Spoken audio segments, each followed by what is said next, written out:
साथियों, नया साल शुरू होने से पहले बासी रोटी का यह उपाय चुपचाप कर लेना। आपकी 7 जन्मों की गरीबी हमेशा के लिए दूर हो जाएगी। नए साल में माता लक्ष्मी आपकी जिंदगी में इतना धन बरसाएगी कि आपसे संभाला नहीं जाएगा। जिंदगी के सारे दुख दूर हो जाएंगे। मनचाही शादी करनी है तो वह भी हो जाएगी। गंभीर से गंभीर बीमारियों से मुक्ति मिल जाएगी। परिवार में सुख शांति आएगी। प्यारे साथियों, बासी रोटी का यह उपाय आपकी जिंदगी को पूरी तरह से बदल देगा और आने वाले नए साल में आपकी जिंदगी स्वर्ग से भी बेहतरीन बन जाएगी। मुझे पता है आप अपने जीवन में बहुत दुख झेल रहे हो, बहुत परेशानी आपने इस साल सही है, लेकिन प्यारे साथियों, नया साल बस कुछ ही दिनों में शुरू हो रहा है और अगर आप अभी यह बासी रोटी का उपाय कर लेंगे तो आपके घर में माता लक्ष्मी दौड़ी चली आएगी और हमेशा हमेशा के लिए रहने लगेगी।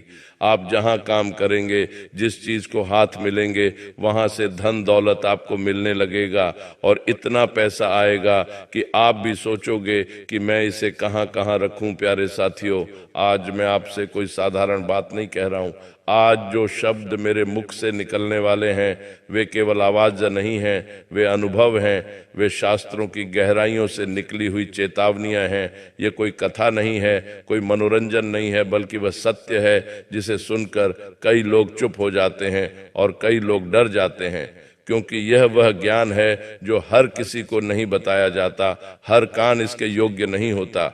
शास्त्रों में यह सब लिखा हुआ है, संतों ने इसे जिया है, लेकिन इसे उन्हीं तक सीमित रखा गया जो इसे संभाल सकें, क्योंकि यह उपाय अगर गलत हाथों में चला जाए तो वरदान नहीं, बोझ बन जाता है, लेकिन अगर सही व्यक्ति के हाथ लग जाए तो सुन लीजिए, तब केवल हालात नहीं बदलते, तब भाग्य को भी झुकना पड़ता है। नया साल आने वाला है और बहुत लोग सोचते हैं कि नया साल मतलब नई तारीख, नया कैलेंडर, नया मोबाइल वॉलपेपर और कुछ नए संकल्प, लेकिन जो जीवन को समझता है, जो कर्म को पहचानता है, वह जानता है कि नया साल केवल दिन नहीं बदलता, नया साल पुराने कर्मों का बही खाता खोलता है। जो आपने वर्षों में बोया है वही इस नए साल में उगने वाला है। कुछ लोगों के लिए नया साल अवसर बनकर आता है और कुछ के लिए चेतावनी बनकर। इसलिए अगर हर साल नया साल आता है और आपकी हालत वही की वही रहती है तो दोष समय का नहीं है, दोष किस्मत का भी नहीं है, दोष आपके कर्मों का है। अगर आपके जीवन में गरीबी पीछा नहीं छोड़ रही, चाहे आप कितना भी मेहनत कर लें, चाहे दिन रात खप जाए, फिर भी पैसा हाथ में टिकता नहीं। अगर कर्ज उतरने का नाम नहीं ले रहा, एक जाता है तो दूसरा सिर पर बैठ जाता है। अगर विवाह की बात बनते बनते टूट जाती है, रिश्ते आते हैं लेकिन टिकते नहीं, बार बार अपमान और निराशा हाथ लगती है। अगर शत्रु बिना कारण नुकसान पहुंचा रहे हैं, बदनामी हो रही है, झूठे आरोप लग रहे हैं और आप समझ ही नहीं पा रहे कि किसका दोष है, या फिर शरीर दवा खाकर भी ठीक नहीं हो रहा, इलाज चलता है लेकिन राहत नहीं मिलती, मन भारी रहता है, नींद नहीं आती, तो उस समय अपने भाग्य को मत कोसिए। उस समय समझ लीजिए कि दोष भाग्य का नहीं है, दोष आपके कर्मों का है। और कर्म सुधारने का सबसे सरल मार्ग कोई कठिन तपस्या नहीं है, कोई महंगा यज्ञ नहीं है, कोई दिखावटी पूजा नहीं है। कर्म सुधारने का सबसे पहला और सबसे मूल रास्ता है अन्न का सम्मान। शास्त्र कहते हैं कि जिस व्यक्ति ने अन्न को समझ लिया उसने जीवन को समझ लिया, और जिसने अन्न का अपमान किया उसने अनजाने में अपने भाग्य का अपमान कर दिया। बासी रोटी, इस शब्द को सुनते ही बहुत लोगों के मन में घृणा आती है। लोग इसे तुच्छ समझते हैं, बेकार समझते हैं, फेंक देने योग्य समझते हैं। लेकिन ध्यान से सुनिएगा, बासी रोटी तुच्छ नहीं है, बासी रोटी तपस्या है, यह अन्न की परीक्षा है। ताजा भोजन तो हर कोई सम्मान कर लेता है, लेकिन बासी अन्न का सम्मान वही करता है जिसके भीतर संस्कार जीवित होते हैं। शास्त्रों में साफ लिखा है कि जिस घर में बासी अन्न का अपमान होता है उस घर में लक्ष्मी प्रवेश तो कर सकती है लेकिन टिकती नहीं। वह आती है, देखती है और चुपचाप लौट जाती है। और इसके उलट जिस घर में बासी अन्न का सदुपयोग होता है, जहां रोटी को केवल पेट भरने की चीज नहीं बल्कि ईश्वर का प्रसाद माना जाता है, वहां दरिद्रता डर कर भागती है, वहां गरीबी टिक नहीं पाती, वहां कर्ज जड़ नहीं पकड़ पाता, वहां दुर्भाग्य ठहर नहीं पाता, क्योंकि अन्न के साथ जुड़ी हुई ऊर्जा सीधी कर्म फल दाता तक जाती है। लेकिन ध्यान रखिए, यह कोई हल्का उपाय नहीं है, यह कोई खेल नहीं है। इसलिए इसे करने से पहले कुछ कठोर नियम हैं, जिन्हें तोड़ दिया तो उपाय निष्फल ही नहीं होगा, उल्टा प्रभाव भी दिखा सकता है। पहला नियम, यह उपाय गुप्त रहेगा। जिस दिन आपने किसी को बता दिया, उसी दिन इसका प्रभाव टूटने लगता है। दूसरा, इसे हंसी मजाक में नहीं करेंगे, क्योंकि कर्म मजाक नहीं समझता। तीसरा, मोबाइल हाथ में लेकर वीडियो देखते हुए, बातें करते हुए यह उपाय नहीं होगा। चौथा, इसे करते समय मन में जरा सा भी संशय आया कि पता नहीं होगा या नहीं, तो उसी क्षण उपाय की शक्ति समाप्त हो जाती है। और पांचवा नियम, यह उपाय वही करे जो सच में परेशान है, दिखावे के लिए नहीं। याद रखिए भाइयों और बहनों, ईश्वर शब्द नहीं देखता, भावना देखता है। कर्म दिखावा नहीं समझता, नियत समझता है। और अन्न कभी झूठ स्वीकार नहीं करता। भाइयों और बहनों, अब मैं जिस विषय पर बोलने जा रहा हूं, वह केवल धन का नहीं है, यह केवल उधार का नहीं है। यह उस पीड़ा का विषय है जिसे वही समझ सकता है जिसने कर्ज का बोझ अपने सीने पर रखा हो। कर्ज केवल जेब को खाली नहीं करता, कर्ज इंसान की आत्मा को भी तोड़ देता है। कर्ज वाला आदमी दिन में हंसता है, लेकिन रात को जागता है।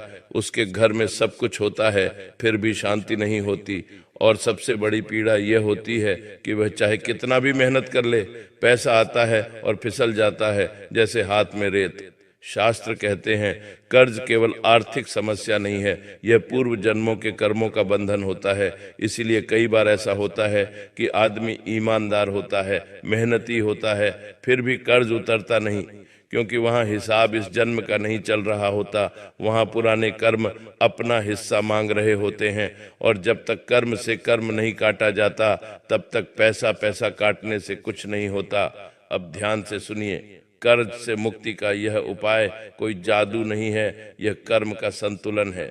इसमें न तंत्र है, न दिखावा है, न ऊंची आवाज में मंत्र है। यह उपाय चुप्पी से किया जाता है, क्योंकि कर्ज की जड़ भी चुपचाप ही घर में बैठी होती है। यह उपाय शनिवार की सुबह किया जाता है। शनिवार कर्म फलदाता का दिन। उसी दिन जब इंसान अपने कर्म को स्वीकार करता है, तभी शनि कृपा करते हैं। सुबह सूरज निकलने से पहले उठना है, उस समय वातावरण शुद्ध होता है और मन अब भी संसार के बोझ से भरा नहीं होता। अब एक बासी रोटी लीजिए, ध्यान रखिए, वही रोटी जो रात की बची हुई हो, वही रोटी जिसमें आपके घर की ऊर्जा बसी हो, बाजार की रोटी नहीं, होटल की रोटी नहीं, अपने घर की। अब उस बासी रोटी पर काले तिल रखिए। काले तिल कोई सामान्य दाना नहीं है। शास्त्रों में काले तिल को कर्ज का भक्षक कहा गया है। काले तिल कर्मों का भार अपने ऊपर ले लेते हैं, इसलिए हर पितृ कर्म, हर शनि दोष, हर कर्ज मुक्ति में काले तिल का प्रयोग होता है। यह केवल प्रतीक नहीं है, यह ऊर्जा का माध्यम है। अब उस रोटी को लेकर घर से बाहर जाइए, किसी को बताए बिना। रास्ते में किसी से बात नहीं करनी है, मोबाइल हाथ में नहीं होना चाहिए। मन शांत रखें, सीधे पीपल के पेड़ के पास जाइए। पीपल वह वृक्ष है जहां पृथ्वी की नकारात्मक ऊर्जा खिंचकर चली जाती है। पीपल के नीचे बैठा हुआ कर्म कभी खाली नहीं जाता। पीपल के नीचे उस बासी रोटी को रख दीजिए। और अब ध्यान से सुनिए, बोलना बहुत कम है, ऊंची आवाज में कुछ नहीं कहना, केवल मन ही मन या बहुत धीमे स्वर में इतना कहना है, हे कर्म फलदाता, मैंने जाने या अनजाने जो भी कर्म किए, उनके कारण जो बंधन मुझ पर चढ़ा है, उसे अब काट दीजिए। मैं कर्ज नहीं, कर्तव्य निभाना चाहता हूँ। बस इसके बाद वहां खड़े नहीं रहना है, पीछे मुड़कर नहीं देखना है। ये पीछे न देखना बहुत बड़ा संकेत है। इसका अर्थ है, जो चला गया उसे वापस मत बुलाओ। जैसे ही आप पीछे देखते हैं, आप फिर उसी समस्या से जुड़ जाते हैं। अब समझिए इसका फल। इस उपाय के बाद चमत्कार ये नहीं होगा कि अगले दिन लॉटरी लग जाएगी। नहीं, शास्त्र ऐसा झूठ नहीं सिखाते।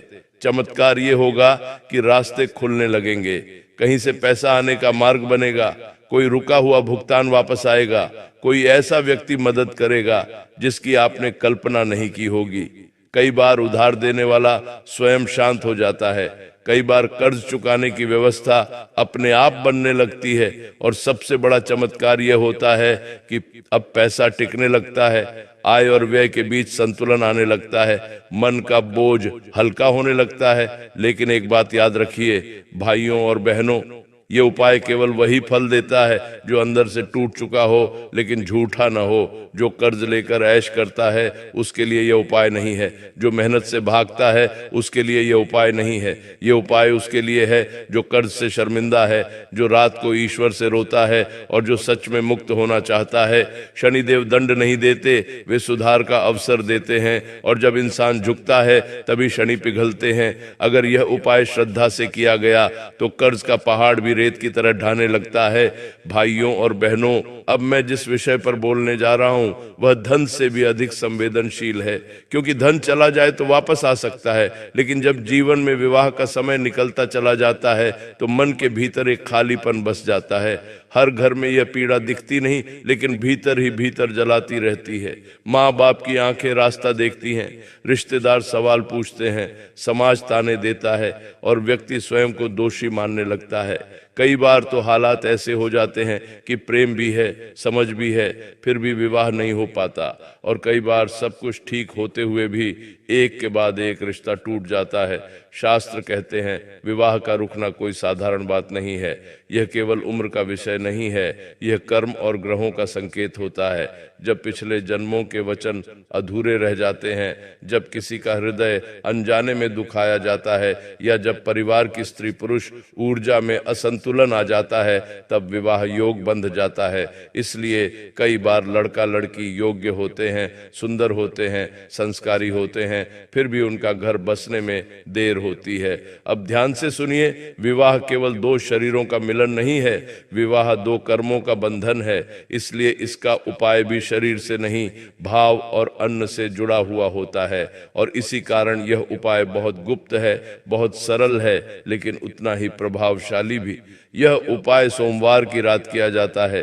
सोमवार मन का दिन है, चंद्र का दिन है, और विवाह मन के संतुलन से ही होता है। उस रात घर में जो रोटी बच जाए वही बासी रोटी इस उपाय की आधार बनेगी। ध्यान रहे, यह रोटी किसी मजबूरी की नहीं, श्रद्धा की होनी चाहिए। मन में यह भावना हो कि मैं अपने कर्म सुधारने जा रहा हूँ। अब उस बासी रोटी के दो टुकड़े कर लीजिए। यह दो टुकड़े केवल रोटी नहीं है, यह स्त्री और पुरुष ऊर्जा का प्रतीक है। अब पहला टुकड़ा अगली सुबह गाय को खिलाइए। गाय शुद्धता की प्रतीक है, माता है, करुणा है। जब गाय को अन्न दिया जाता है तो घर की रुकावटें धीरे धीरे पिघलने लगती हैं। गाय उस अन्न के साथ आपके घर का दुख भी अपने भीतर ले लेती है। अब दूसरा टुकड़ा उसी दिन कौवे को दीजिए। बहुत लोग कौवे को अशुभ समझते हैं, लेकिन शास्त्र कहते हैं कौवा पितरों का दूत है। विवाह में देरी कई बार पितृदोष के कारण भी होती है। जब कौवे को अन्न दिया जाता है तो वह संदेश ऊपर तक ले जाता है कि यह व्यक्ति अपने कर्म सुधारना चाहता है, और जब पितृ प्रसन्न होते हैं तो विवाह के मार्ग अपने आप खुलने लगते हैं। अब यहाँ एक बहुत जरूरी बात समझ लीजिए, इस उपाय को करते समय कोई जल्दबाजी नहीं करनी है। मन में किसी विशेष व्यक्ति का नाम लेकर हठ नहीं करनी है। शास्त्र कहते हैं जब हम जिद करते हैं तब कर्म उलझता है। केवल इतना भाव रखें कि हे ईश्वर, जो मेरे लिए उचित हो वही शीघ्र मेरे जीवन में आए। इस उपाय के बाद जो परिवर्तन आते हैं वे धीरे आते हैं लेकिन स्थायी होते हैं। अचानक बातचीत शुरू होती है, रुके हुए रिश्ते दोबारा सामने आते हैं, परिवार का मन बदलने लगता है, और कई बार जिस रिश्ते को आप असंभव मान चुके होते हैं वही सहज रूप से संभव हो जाता है। प्रेम विवाह के मामले में भी यही होता है। विरोध कम होने लगता है, घर का वातावरण नरम पड़ता है और बात टकराव से समाधान की ओर बढ़ती है। लेकिन भाइयों और बहनों, एक बात याद रखिए, यह उपाय किसी गलत संबंध को सही नहीं करता। यह किसी छल किसी अनैतिक रिश्ते को बल नहीं देता। यह उपाय केवल उसी प्रेम को फल देता है जिसमें सम्मान हो, धैर्य हो और भविष्य की जिम्मेदारी उठाने की क्षमता हो। अगर नीयत साफ है तो रास्ता साफ होता है। और अंत में मैं यही कहूंगा, विवाह भागने से नहीं आता, विवाह दबाव से नहीं होता। विवाह तब होता है जब इंसान भीतर से तैयार हो जाता है। जब आप अन्न का सम्मान करते हैं तो ईश्वर आपके जीवन के सबसे बड़े बंधन को अपने हाथ से जोड़ देते हैं। अगर यह बात हृदय में उतर गई तो समझ लीजिए विवाह का समय दूर नहीं। भाइयों और बहनों, अब जो बात मैं कहने जा रहा हूं उसे सुनते समय मन में हलचल होगी।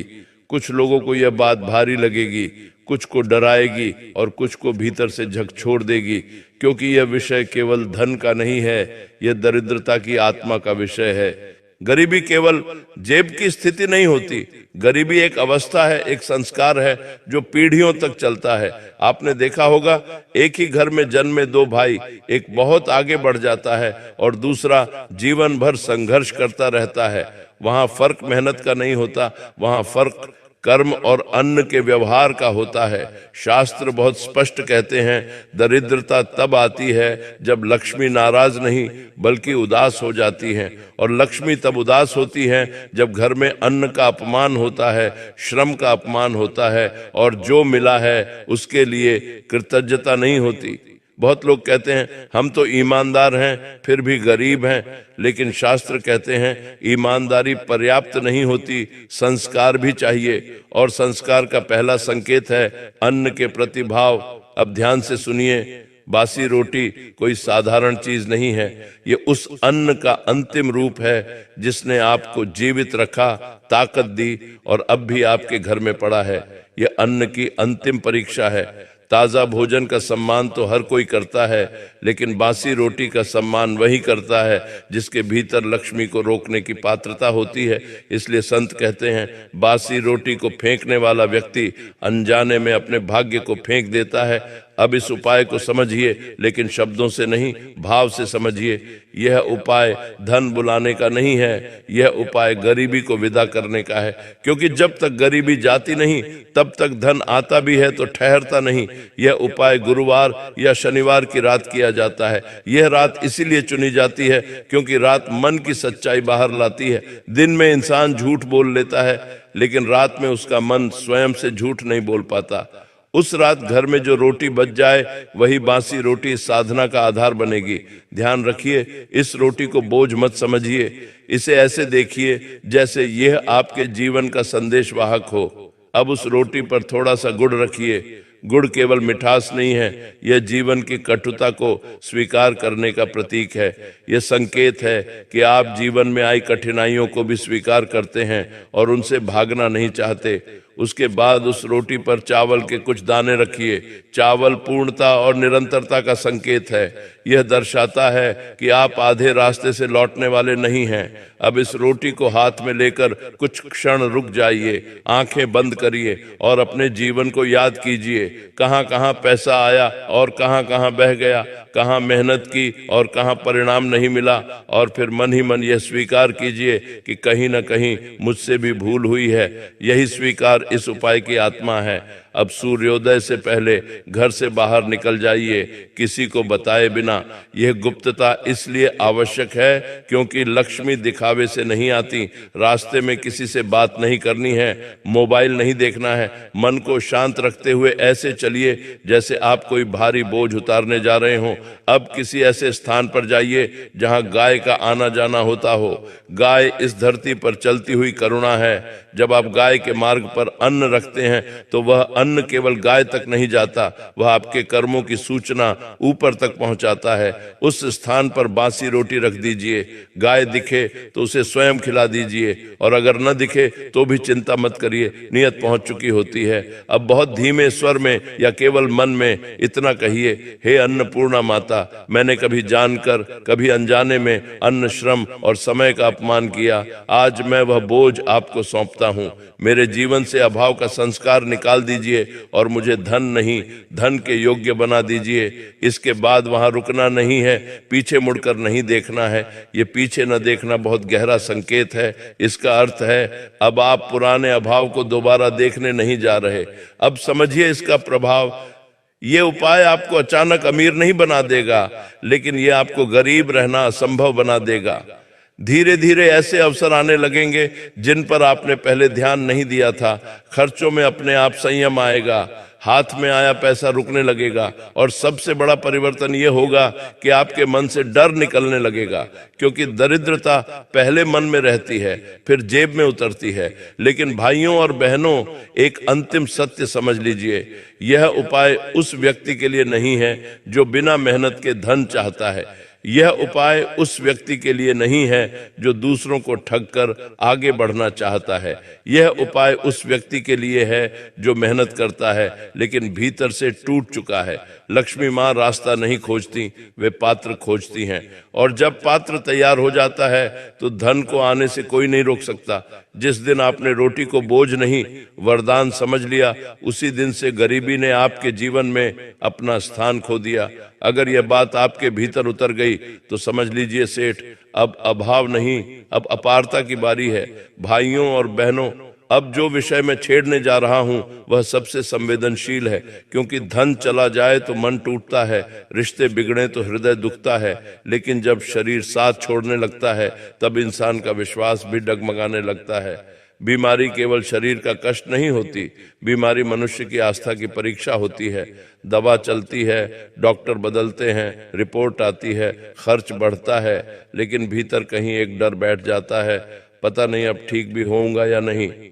शास्त्र बहुत स्पष्ट कहते हैं, हर बीमारी दवा से नहीं जाती। कुछ बीमारियां शरीर में नहीं, कर्मों में जड़ जमा कर बैठी होती हैं। इसलिए आपने देखा होगा, एक ही बीमारी, दो लोग, एक जल्दी ठीक हो जाता है, दूसरा वर्षों तक जूझता रहता है। फर्क दवा का नहीं होता, फर्क कर्म और मन की स्थिति का होता है। अब ध्यान से सुनिए, बीमारी तब आती है जब शरीर थकता है, लेकिन बड़ी बीमारी तब आती है जब मन हार मान लेता है, और मन तब हारता है जब भीतर अपराध बोध, डर, दबा हुआ दुख और अधूरी बातें जमा हो जाती है। शास्त्र कहते हैं, जब इंसान अन्न का अपमान करता है या अन्न को केवल पेट भरने की वस्तु समझता है, तब वही अन्न धीरे धीरे औषधि होना बंद कर देता है। और जब अन्न औषधि न रहे तब दवा भी अपना पूरा असर नहीं दिखा पाती। अब इस उपाय को समझिए, यह उपाय दवा के विरुद्ध नहीं है, यह उपाय डॉक्टर के विरुद्ध नहीं है, यह उपाय कर्म और शरीर के बीच का टूटा हुआ संवाद जोड़ने का है। इसलिए इसे हल्के में मत लीजिए। यह उपाय रविवार की सुबह किया जाता है। रविवार सूर्य का दिन, सूर्य शरीर की आत्मा है, उसी से शक्ति आती है, उसी से रोग प्रतिरोधक क्षमता बनती है। उस सुबह घर में जो रोटी बची हो, वही बासी रोटी इस साधना का माध्यम बनेगी। याद रखिए, ये वही रोटी होनी चाहिए जिसने आपको पोषण दिया हो, क्योंकि शरीर को वही अन्न ठीक करता है जो कभी उसे जीवित रख चुका हो। अब उस बासी रोटी के साथ थोड़ा सा गुड़ लीजिए। गुड़ यहाँ मिठास के लिए नहीं है, गुड़ यहाँ कटु अनुभवों को स्वीकार करने का प्रतीक है। बहुत सी बीमारियां इसलिए बढ़ जाती हैं क्योंकि इंसान अपने दुख को दबा कर रखता है। अब उस रोटी और गुड़ को लेकर किसी चींटी के स्थान पर जाइए। चींटी छोटी है लेकिन सामूहिक शक्ति का प्रतीक है।